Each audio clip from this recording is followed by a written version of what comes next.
అనగనగా ఒక ఊర్లో ఒక రాజుంటాడు. ఆ రాజు ఒకరోజు వేటకు వెళ్ళి అంటే అడవికి వెళ్ళి 7 చేపల్ని తీసుకొనొస్తాడు. చేపలు తెచ్చిన తర్వాత ఎండబెడతాడు వాటిని. అయితే అందులో ఒక్క చేప వెండలేదు. ఏంటబ్బా! ఈ చేప వెండలేదు అనేసి చేపని అడుగుతాడు రాజు.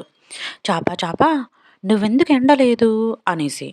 అప్పుడు చేప అనిద్ది, "నాకు గడ్డిమోపు అడ్డమొచ్చింది" అని చెప్పిద్ది. గడ్డిమోపు నువ్వెందుకు అడ్డమొచ్చావు?" అనేసి అడుగుతాడు. "నన్ను ఆవు మేయలేదు" అనిద్ది. ఆవు దగ్గరికెళ్తాడు. ఆవు నువ్వెందుకు గడ్డిని తినలేదే?" అని, "అవ్వ నాకు పెట్టలేదు" అనిద్ది. అవ్వ దగ్గరికి పోతాడు.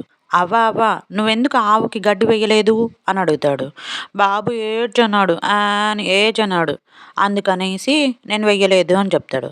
సరే అని బాబు దగ్గరికెళ్తాడు. బాబు నువ్వెందుకు ఏడుస్తున్నావంట అనేసి అడుగుతాడు. బాబు నన్ను చీమ కొట్టింది అని చెప్తాడు.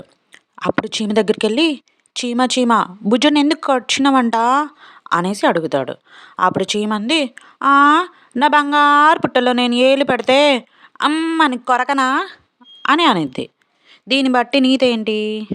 పిల్లలు ఎక్కడ పడితే అక్కడ చేతులు పెట్టకూడదు. జాగ్రత్తగా ఆడుకోవాలి. ఓకేనా?